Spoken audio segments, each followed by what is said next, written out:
你中意啲表形式㗎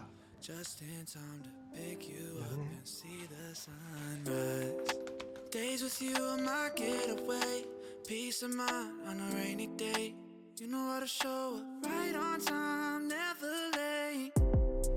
You're everything I want, don't play.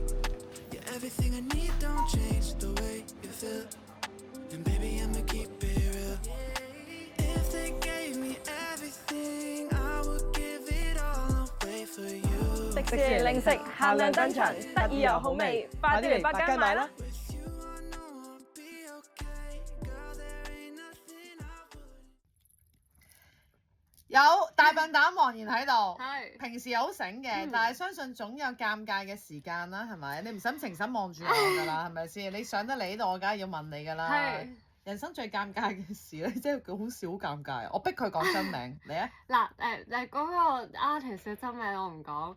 係啦，咁話說有一次咧，我就 mix up 咗有一個 artist 嘅名咧，同另外一個 artist 嘅名，我以為同一個名，即係阿 A 同 Lulu 係同一個名咁樣。咁我第一次真係見佢啦，咁我哋握手啦，跟住佢就話你好，我叫阿 A，跟住我就話你好啊 Lulu， 跟住如是因為佢諗住兩個同一個人嚟嘅，人哋別名係 Lulu。冇錯，如是者呢個對話重複咗幾次，我都係咁叫人 Lulu 啦。係，佢仲要重複幾次。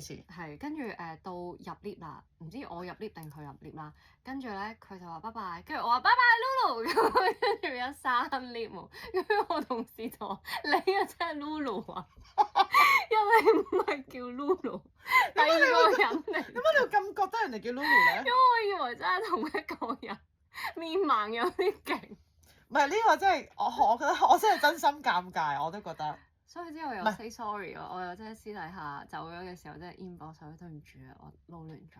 但係咁喎，黃妍話佢自己本身覺得呢件事唔尷尬喎，係佢我有 say sorry 嘅，我啲同事應該尷尬啲，我啲同事應該諗緊我點幫你拆彈咧咁啊。唔使拆啦，大家聽下大笨蛋你就覺得唔使拆㗎啦，黃妍嚟㗎嘛，多謝晒，陳妍，拜拜。拜拜。